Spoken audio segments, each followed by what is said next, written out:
Môre, dit is donderdagoggend, dit is die 12de Maart en die ou verkoue wil my maar nie los nie, hy wil al hoe meer bors toe gaan, maar terwyl ek dan nog 'n stem het, sal jy nog jou boodskapie kry.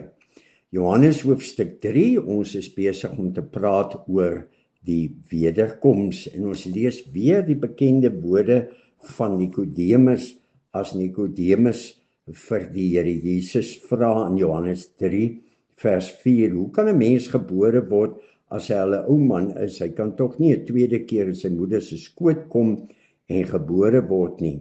En toe antwoord Jesus hom, dit verseker ek jou, as iemand nie uit water en gees gebore word nie, kan hy nie in die koninkryk van God kom nie. Wat uit die mens gebore is mens, en wat uit die gees gebore is gees. Moenie verbaas wees dat ek vir jou gesê het, jy moet opnuut gebore word nie. Die wind waai waar hy wil, jy hoor sy geluid, maar jy weet nie waar hy vandaan kom nie, en waarheen gaan hy nie. So gebeur dit met elkeen wat uit die gees gebore is. Miskien het jy al die storie gesien of gehoor, want toe ek kom begin vertel, het daar so 'n paar ouens in die kerk al gegiggel.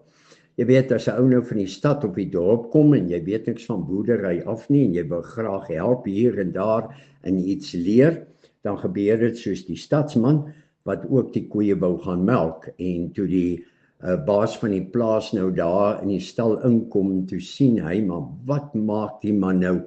Hy is toe besig om die emmer melk by die koeie se bek in te gooi. En hy vra, wat maak jy? Toe sê hy, nee, die koeie het in die melk getrap, nou gooi net die melk deur.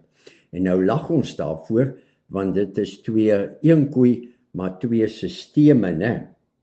En dit laat ons dink ook aan Nikodemus wat gesê het, maar wedergeboorte kan ons nie plaasvind, dat jy mos nou die ou man weer terugdruk in die moeder se maag of in die moeder skoot, en dat die kind of die mens nou weer oorgebore word nie.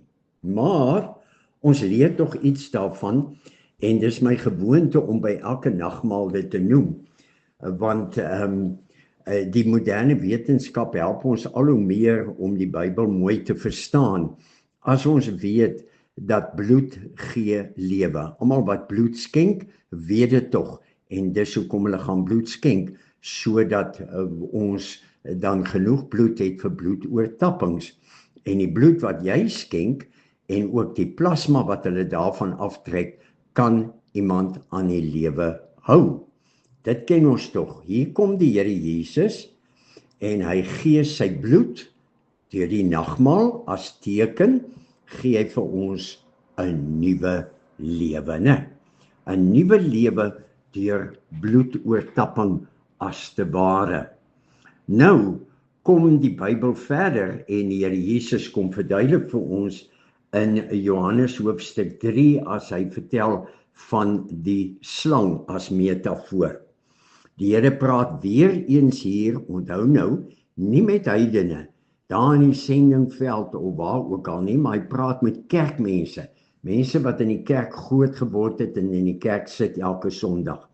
'n man soos Nikodemus, wat selfs 'n dominee is in ons moderne wêreld.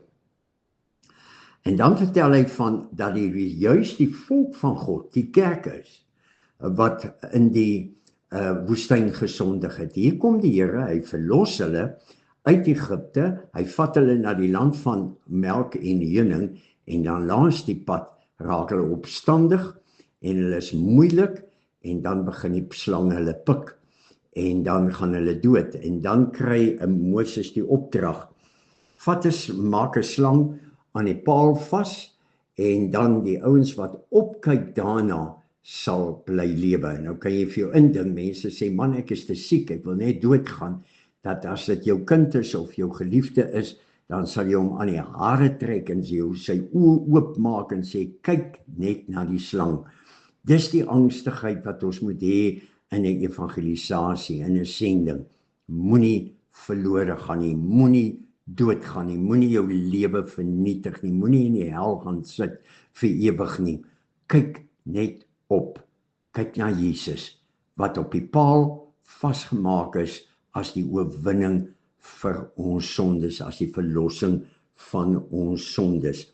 En dit is soos weergeboorte lyk. Dis soos 'n bloedoortapping lyk.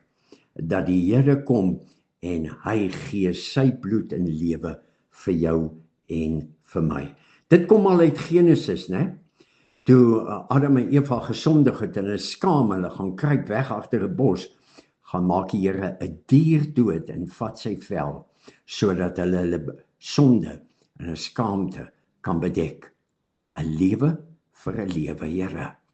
Leer ons om dit te gryp met ons hele wese. Hierdie lewens 'n redding wat U vir ons aan die kruis bewerkstellig het. Ons bid dit in Jesus naam. Amen.